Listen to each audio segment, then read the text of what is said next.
បាទនេះគេហៅថា sandwich nail form បាទហ្នឹងគេហៅថា nail form sandwich ខ្មែរយើងហៅ sandwich ដំបូងឡើយយើងរកអាបាតខាងក្រោមយកមកដាក់ខាងក្រោមបិទជាមួយនឹង top gel glue យើងហើយហាលវាមកវាជាប់ហើយ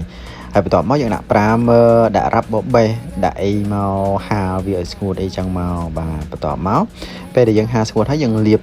beard gel ហ្នឹងមកជាន់ឲ្យស្ដើងចឹងមកណាតាមរូបភាពចឹងមកលាបវាយើងប៉ាតវាក៏បានលាបវាក៏បានធ្វើមិនក៏បានធ្វើមិនឲ្យបានតែមួយជាន់ហ្នឹងគឺជាប់មើងហ្មងបាទបន្ទាប់មកបានយើងដាក់ជាមួយនឹងអាប្រទេស tip យើងខាងលើណាបាទយកអា beard gel ហ្នឹងលាបខាងក្រោមបាទលាបជាហៀងខាងនេះមកខាងឆ្វេងខាងស្ដាំមកបាទរួចហើយយើងដាក់ឲ្យពេញខាងគូតហ្នឹងមកហើយបន្ទាប់មកយើងបិទចោះបាទហើយកុំឲ្យដល់គល់ពេកណាមើលឲ្យហើយណាឃើញចន្លោះគល់បន្តិចបន្ទាប់មកយើងបិទពីគល់មកវិញសកត់ហើយយើងទាញដាក់ភ្លើងវឹបទាញដាក់ភ្លើងហើយទាញមកទាញរហូតដល់ចុងមកបាទប៉ុណ្ណឹងស្ងួតហើយហាលវាបាទហាលប៉ុណ្ណឹងហើយយើងបកវិញបានហើយហ្នឹងបកចេញបានហើយបកខាងលើខាងក្រោមមកហើយរួចជាស្រេចហើយយើងរុះរៀងត្រៀលអីមកបាទដូចអ្វីដែលយើងធ្វើអាក្រិលិកចឹងរុះរៀងត្រៀលមកចេញមកគឺរៀងមកស្អាតហ្មងបាទ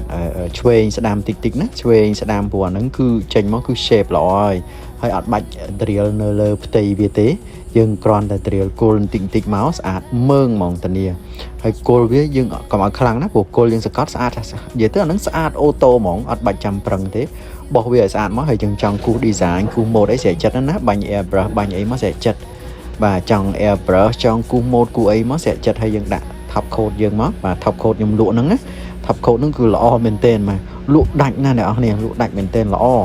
ប្រើណាស់បាទដាក់តែមក coat ទៅ shiny ខ្លាំងហ្មងហើយ shiny គឺ super shiny ទៀត$7 promotion នៅសល់$5ទិញ10ថែមឲ្យ1បាទមានដប refill ដែរណាដប refill ហ្នឹងគឺដបធំណា refill បាទចេញមកឃើញ shiny ខ្លាំងណាស់ប៉ុណ្ណឹងគឺ aim ហ្មងអញ្ចឹងអ្នកនរគ្នាចង់បានអីវ៉ាន់ inbox មកណា inbox ចូលទៅក្នុង page